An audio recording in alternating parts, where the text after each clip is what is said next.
అవుతుంది.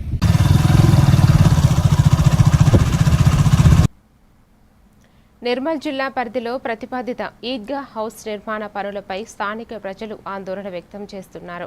Municipal, irrigation లేదా revenue శాఖల అనుమతులు లేకుండానే పనులు జరుగుతున్నాయని వారు అభ్యంతరం వ్యక్తం చేశారు.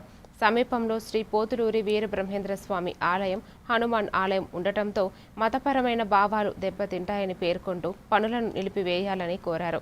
అధికారులు జోక్యం చేసుకుని సమస్యకు పరిష్కారం చూపాలని స్థానికులు విజ్ఞప్తి చేశారు. అధికారి గారికి, నిర్మల్ పట్టణవాసులకు, సరస్వతీనగర్ తరఫున మరియు బ్రహ్మంగారి మరియు ఆంజనేయ స్వామి ఆలయం తరఫు నుండి మేము మాట్లాడడం జరుగుతుంది. ఇంతకుముందు 3-4 డేస్ బ్యాక్ వచ్చి మేము కలెక్టర్ గారికి మా వినతి పత్రాన్ని సమర్పించడం జరిగింది. అక్రమంగా ఆలయం పక్కన సరస్వతీనగర్ కాలనీకి ఆనుకొని ఉన్నటువంటి భూమిలో అక్రమంగా నిర్మిస్తున్నటువంటి ఈద్గాను ఆపడానికి మేము వినతి పత్రాన్ని సమర్పించాము. కలెక్టర్ గారు స్పందించి దానిని తాత్కాలికంగా వెంటనే పనులను ఆపివేయడం జరిగింది. దానికి కలెక్టర్ గారికి మా తరఫు నుంచి ధన్యవాదాలు తెలియజేస్తున్నాము. కానీ ఇది తాత్కాలిక చర్య మాత్రమే.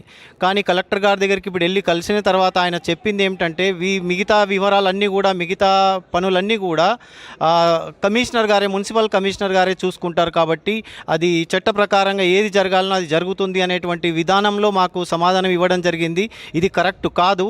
ఎట్టి పరిస్థితుల్లో తాత్కాలికంగా కాకుండా పర్మనెంట్గా, శాశ్వతంగా అక్కడ ఈద్గా పనులను ఆపివేసి మా కాలనీవాసులకు మరియు మందిరానికి మరియు ఇక్కడ ఉన్నటువంటి నిర్మల్లో ఉన్నటువంటి ప్రతి ఒక్క హిందువుకు మనోభావాల్ని దెబ్బతీయకుండా చర్యలు తీసుకోవాలని చెప్పేసి మేము కోరుతున్నాం. ఒకవేళ ఎట్టి పరిస్థితుల్లో దానిని ఒకవేళ కంటిన్యూ చేస్తే ఒక్కొక్క నిర్మల్లో ఉన్నటువంటి ఒక్కొక్క హిందువు ఒక్కొక్క శక్తిగా మారతాడు, ఒక్కొక్క వ్యక్తి ఒక్కొక్క శక్తిగా మారతాడు.